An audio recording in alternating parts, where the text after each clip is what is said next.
Rubik's cube काफी interesting game है ये। आप इसमें एक एंड गोल लेके चलते हो एंड बीच में से काफी बार आप वहां तक पहुंचने के लिए उससे दूर जाते हो। आप अगर कोई गलती कर भी दो तो you can not reverse that, क्योंकि इसमें 4.5 लाख करोड़ करोड़ सॉल्यूशंस निकलते हैं। तो अपने उस मूव को रिवर्स कर देना इज जस्ट इम्पॉसिबल। और उसके बाद फिर आपको कुछ स्टेप्स और लेके ही रिजल्ट को सही जगह पर लाना पड़ता है। That's how life works. तो देखो मेरे भाई, मुझे पता है तुम में से बहुत से ऐसे बच्चे हैं जिनका टर्म 1 खराब हो गया है। एंड यहाँ आज हम बात करने हैं कि what if my term 1 is ruined, what if I missed up in my term 1 exams. क्या अब मैं किसी लायक नहीं हूं? क्या मुझे वो नहीं मिलेगा जिसके मैं सपने देखता था? क्या मैं वो डिजर्व नहीं करता?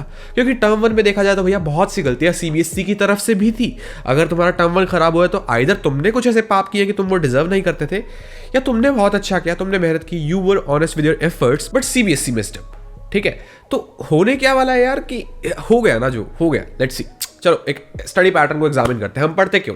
हम पढ़ते हैं पहली चीज नॉलेज, एक्सपीरियंस, एंड दूसरी चीज मार्क्स और कॉलेज। एक चीज है जो हमें बेटर फील कराती है हमारी पर्सनल ग्रोथ के लिए, और दूसरी चीज है जो थोड़ी कहीं ना कहीं टैंजिबल चीज है, जो थोड़ी मटेरियलिस्टिक चीज है। ये भी जरूरी है, ये भी जरूरी है। हमें दोनों चाहिए, हम दोनों लेंगे, हम सब कुछ लेंगे, बट दोनों लेने के लिए we need to cope up with everything जो है हमारे पास। अब टर्म 1 जाना था, जा चुका है। देखो भाई, थोड़ा सा प्रैक्टिकल होते हैं and take control of the things you can control. Term 1 बेकार जाना था, वो चला गया, एंड अब हम चाह के भी उसके बारे में कुछ नहीं कर सकते। ये जो क्यूब वाला एग्जांपल मैंने डाला, दैट्स व्हाट इट मेंट कि इसके 6 के 6 साइड्स बन चुके हैं। अगर मैं इसको कुछ खराब कर दूं, and I don't exactly remember the process, मैंने कैसे खराब किया, मैं इसको वापस सही नहीं कर सकता, लेकिन मैं आगे और दिमाग लगा के इसे और दिमाग लगा के सही कर सकता हूं। अगर तुमने कुछ गलती कर दी है and you can not take a step back, घूम के आओ दोबारा एंड उसको सही करो।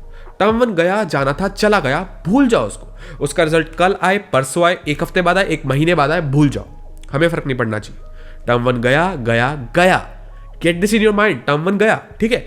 अब अगर तुम वो बच्चे हो जो सोच रहे हो कि भैया यार एक काम करते हैं ना, टर्म 1 चला गया, टर्म 1 जा चुका है, अब हम ऐसा करते हैं कि टर्म 1 तो हुआ ही बेकार है, टर्म 2 की तैयारी छोड़ देते हैं, बस पॉइंट ऑफ पास हो जाएंगे, एंड लेट्स डाइवर्ट आवर सारा का सारा फोकस टू एंट्रेंस एग्जाम्स। बहुत से लोग तुम्हें गाइड भी करते होंगे, क्योंकि उनमें उनका पर्सनल बेनिफिट है, उन्हें अपने कोर्सेज बेचने हैं, या उन्हें कुछ ना कुछ करके तुमसे पैसे निकलवाने हैं, या बीट एनी काइंड ऑफ लालच, वो चाहते हैं कि तुम ऐसा करो। But being a true mentor, हम एडू कैप्टन की टीम में आपको ये बिल्कुल एडवाइस नहीं करते। हाँ, कोर्स तो हम भी बेचते हैं भाई, हम भी इसको प्लग इन कर सकते हैं कि नहीं नहीं भाई बोर्ड छोड़ो, एंट्रेंस पे आ जाओ, बट ऐसा बिल्कुल नहीं, जस्ट बिकॉज वो तुम्हारे लिए सही नहीं है। तुम देखो, एक तो मार्केट में ये हवा बना रखा है कि भैया सीयू सेट जो आएगा ना, सीयू सेट में 100% वेटेज उस एंट्रेंस एग्जाम की होगी, बोर्ड एग्जाम के लिए कुछ होने ही नहीं वाला। ये बिल्कुल गलत है। अब तक तुम्हें इतना समझ आ जाना चाहिए कि डीयू का वाइस चांसलर किसी भी इंटरव्यू में कुछ भी कह दे, हमें उस पर भरोसा नहीं करना। हमें भरोसा करना है सिर्फ और सिर्फ एक चीज पे, दैट इज रिटर्न नोटिस। जब हमारे हाथ में रिटर्न नोटिस आ जाएगा कि भैया 100% वेटेज सीयू सेट की है, तभी हम मानने वाले हैं, उससे पहले हम नहीं मानने वाले। ठीक है, ये बात ध्यान रखना।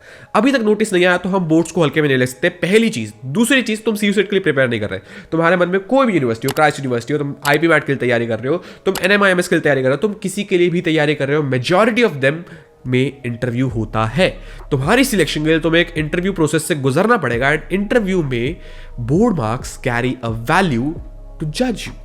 बस जो इंटरव्यूअर होगा उसके सामने तुम्हारी डीएमसी होगी, उसके सामने तुम्हारे मार्क्स होंगे, एंड वो उसके बिहाफ पे अपने मन में तुम्हारी एक इमेज बनाएगा। नहीं, मैं ऐसा नहीं कह रहा कि सिर्फ मार्क्स ही एक बच्चे को डिस्क्राइब करते हैं, there are lot more things to do, but marks भी है ना, that's one part of it, वो भी होते हैं। तो तुम बोर्ड को तो कहीं से भी कहीं तक निगलेक्ट नहीं कर सकते। बोर्ड को हमें निगलेक्ट नहीं करना, हम बोर्ड की तैयारी करेंगे, and board is our priority right now, just because term 2 आने वाला है। एंट्रेंस जो भी तुम कर रहे हो, अगर तुम उसके बारे में कंफर्म हो, क्लियर हो, तुम्हारा विजन ही क्लियर है ना, तो ठीक है, तुम थोड़ा बहुत एंट्रेंस बोर्ड्स को ऊपर नीचे ट्विक कर सकते हो as per your requirement. But अगर तुम नॉर्मल बच्चे हो जिसने अभी तक एंट्रेंस के बारे में कुछ सोचा नहीं है, उसे कुछ पता नहीं है, वो सिर्फ बोर्ड्स पर रिलाई करता था, तो मैं एक बात बता दूं, इस साल तुम्हें सिर्फ बोर्ड के मार्क्स से कोई कॉलेज नहीं मिलना, डीयू भी नहीं। Being one of the largest universities जिसमें बहुत से बच्चों का ड्रीम होता है, इस बार उसने कह दिया कि भैया सीयू सेट तो होंगे, पक्का होंगे। 40% वेटेज पे हो, 50 पे हो, 60 पे हो, 70 पे हो, 80 पे हो, नहीं पता, बट होंगे, पक्का होंगे। ठीक है, सीयू सेट तो होंगे। तो अकेले बोर्ड मार्क्स से you are not going to get anything. और एंट्रेंसेस की जहां बात आती है, अब भैया तुम्हें अगर वो टॉप की चीज चाहिए, अगर तुम्हें वो टॉप का माल चाहिए, तो तुम्हें वो डिजर्व करना होगा, and to deserve that you have to work very hard, as simple as that. जब तुम्हें वो हार्डवर्क करना है, you just need a direction. जो तुम्हें हम देंगे। हम यहाँ एडू कैप्टन की टीम तुम्हारे लिए बैठी है हर छोटी छोटी चीज़ में हेल्प करने के लिए। अब मैं यहाँ तुम्हें इस वीडियो में सिर्फ और सिर्फ ये बताने आया हूँ कि you need a capping mechanism. Capping mechanism से मेरा क्या मतलब है? देखो, स्पष्ट सी बहुत ही कायदे से हम बात करने वाले हैं कि बोर्ड की तैयारी कर रहे हो, करे चलो, उसमें कोई बाधा नहीं आनी चाहिए। तुम अकाउंट्स पढ़ रहे हो, इकोनॉमिक्स पढ़ रहे हो, बिजनेस स्टडीज पढ़ रहे हो, इंग्लिश पढ़ रहे हो, फिजिक्स पढ़ रहे हो, फिजिक्स तो साइंस का हो गया, तुम पॉलिटिकल साइंस पढ़ रहे हो, तुम हिस्ट्री पढ़ रहे हो, तुम ज्योग्राफी पढ़ रहे हो, जो भी तुम्हारे मेन सब्जेक्ट्स है तुम वो पढ़ रहे हो, पढ़े चलो, बहुत अच्छे से पढ़ो, कॉन्सेप्ट टॉप नॉच रखो, क्योंकि कॉलेज में जाके भी जब भी तुम कोर्स कर रहे हो, आगे तुम कोई प्रोफेशनल डिग्री परस्यू करते हो, ये चीज़, ये नॉलेज तुम्हारे काम आने वाली है, इसे हम इग्नोर नहीं कर सकते। तो प्लीज़ इन सब्जेक्ट्स को कभी भी कतई इग्नोर मत करना। टर्म 1 खराब हुआ, अच्छा हुआ, टर्म 2 की वैल्यू हम इग्नोर नहीं करने वाले। टर्म 2 हमारे सामने है, उसको बहुत कायदे से लेना है, ठीक है। साथ साथ अपने दिन में 2 से ढाई घंटे निकालो एंट्रेंस के लिए। अब मैं यहाँ टाइम के लिए किसी के लिए कोई पर्टिकुलर बर्डन नहीं बना रहा कि इतने तो निकालो ही निकालो, बट इतने तो निकालो ही निकालो। फर्क क्या है मेरी बात में कि भैया तुम्हें पता है तुम्हारी स्पीड क्या है, तुम्हें पता है तुम पढ़ते कैसे हो, क्या पढ़ते हो। अब स्कूल नहीं लग रहा है, इट्स ऑनलाइन क्लासेस, तुम्हें पता है ऑनलाइन क्लासेस कितनी प्रोडक्टिव होती है, कितनी नहीं होती, क्या कैसे, तुम्हें सब पता है। तो मैं बस तुम्हें ये कहना चाहता हूं कि टाइम इस तरह से मैनेज करो कि दिन का एक छोटा सा चंक निकालो, एंड उस चंक में यू हैव टू बिलीव कि बोर्ड्स एग्जिस्ट ही नहीं करते। तुम्हें बोर्ड्स के लिए नहीं पढ़ना, तुम सिर्फ और सिर्फ पढ़ रहे हो एंट्रेंस एग्जाम के लिए। अब एंट्रेंस एग्जाम के लिए जब तुम पढ़ रहे हो, यू हैव मेजर चीजें लाइक क्वांट्स, एलआरडीआई, वर्बल और जीके। ये जो 4 सब्जेक्ट्स हैं, I believe them to be तुम्हारी पर्सनल डेवलपमेंट। नहीं, मैं वो नहीं कह रहा नॉलेज मिलती है, वो सब पता है, तुम्हें भी पता है, but personal development as in जब तुम इन 4 सब्जेक्ट्स में टाइम देते हो, स्पेशली क्वांट्स, इंग्लिश और एलआरडीआई में, जीके को तो एक बार साइड रखते हैं, वो पर्सनल डेवलपमेंट सोलली है, बट ये 3 सब्जेक्ट तुम्हारे माइंड को इस तरह से शार्प करते हैं कि जब तुम ये करके वापस बोर्ड वाली स्टडीज पे भी जाते हो, you become a better individual, you become more intelligent, तुम्हारी कॉन्सेंट्रेशन पावर बढ़ती है, तुम्हारी एंगेजमेंट बढ़ती है अपने सब्जेक्ट से, ठीक है। जब तुम वो सब क्वेश्चन सॉल्व करते हो ना, you get indulged in all that. हाँ, इंटरेस्ट की बात होती है, आई एग्री, किसी को नहीं भी अच्छे लगते होंगे, but still there is an impact of all these subjects.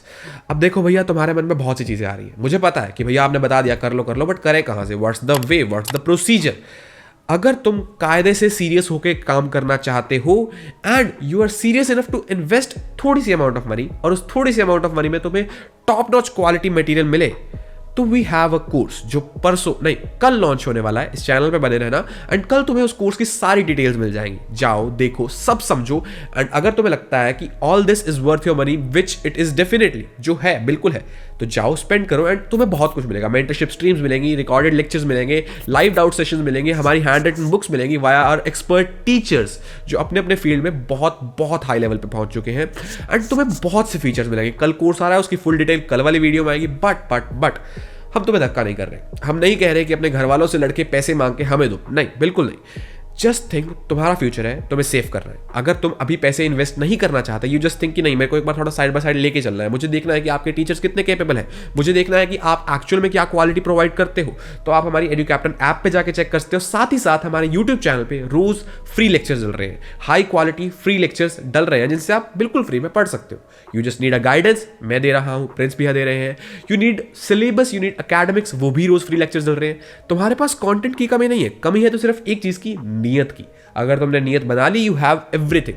Boards की गाइडेंस चाहिए, ऑब्वियसली मैं देता रहता हूं अपने चैनल पे, एंड एंट्रेंस वगैरह की गाइडेंस चाहिए तो मैं यहां मिलती रहेगी, कोई दिक्कत वाली बात नहीं है। हर तरफ से you are backed up with resources. चीज है तो बस एक के करना तुम्हें है, एंड तुम जब करने पे आ गए, तुमने अपना 100% दे दिया, तो तुम्हारे लिए बाकी सब कुछ सॉर्ट करने की गारंटी मैं लेता हूं। Thank you so much with this video. मिलते हैं आपसे अगली किसी और इंटरेस्टिंग वीडियो में। तब तक के लिए और कुछ भी आपको जानना हो, कुछ भी इस वीडियो में क्वेरी हो, या अगली किसी वीडियो के लिए कोई रिक्वेस्ट हो, तो नीचे कमेंट सेक्शन खुला है, हम सारे कमेंट्स पढ़ते हैं, एंड आपकी रिक्वेस्ट पे वीडियो भी जरूर आएगी। Thank you so much.